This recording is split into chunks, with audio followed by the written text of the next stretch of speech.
سلامونه ستړي مشه وخت مو بخیر په موکل دی اران ټي وی یوټیوب چینل څخه د نن ورځې تازه او مهمو خبرونو ته پر سپین بولدک یو ځل بیا د افغانستان او پاکستان نه خطا پیل شوی خو پاکستان او اسلامي امارت یو پر بل د چمن او سپین بولدک پر پوله دی بریدونو تور لګوي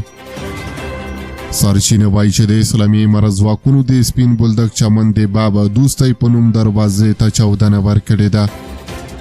د سپین بولدک د اطلاعاتو امیر علي احمد حکمل رسنیو ته وایي افغان لوري د مرګ ژوبلې د مخنیوي لپاره جګړه درولې وه خو پاکستاني پوځ پرله پسې بریدونه کول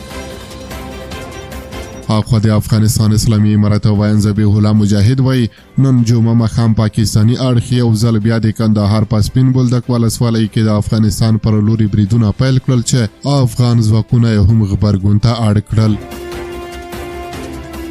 د پاکستان لومړي وزیر شهباز شریف د رسنیو ویان بیا ادعا کوي چې افغان لوري د چمن په پوله بېله کوم دلیله ډزې کړي دي چې زموږ وسلوالو ځواکونو پرې سملاسي او سخت غبرګون ښودلی دی د افغانستان اسلامي امارت وایي چې پاکستاني لوري اوربند مات کړی دی او ډیورن فرضي کرښې ته څیرمه یې پر افغان لوري برید کړی دی د کندهار په سپین بولدک کې وزای ویان علي احمد حکمل رسنیو ته ویلي دي برید پاکستاني لوري کړی دی او دا چې د دوی ځواکونه غبرګون ته اړ شوي دي له سیمې رسېدلو انځورونو کې ښکاري چې لوی شمېر خلک د ډزو له سیمې په وتلي دي د سپین بولدک د مطبوعاتو امیر علي احمد حکمل رسنیو ته ویلي پاکستاني لوري اوربند مات کړ او جګړه یې پیل کړه نوموړی وایي نن په ځایي وخت د شپې 10 بجې پاکستاني لوري بریدونه پیل کړل بې هدفه ډزې کوي او ملکي وګړي ملکي تاسیسات او ملکي ځایونه یې په نښه کړي دي سپکې او درنې وسلې هم استعمالوي دا لومړی ځل نه دی چې پاکستان پرته له کوم دلیله پر افغان خاوره بریدونه کوي بلکې لا د وړاندې هم ورته عمل په بیا تکرار کړی دی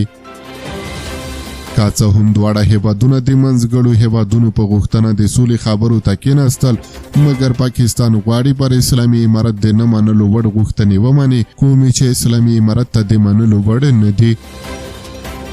که څه هم پاکستان غواړي چې په پوځي سیاسي اقتصادي او قومي کچه پر اسلامي امارت فشار راولي خو اسلامي امارت وایي چې د ناټو په شمول یې د هر ډول فشارونو سره امریکا غوښتنې هم نه دي منلې نو پاکستان د هم دغه خام فکر له ذهنه وباسي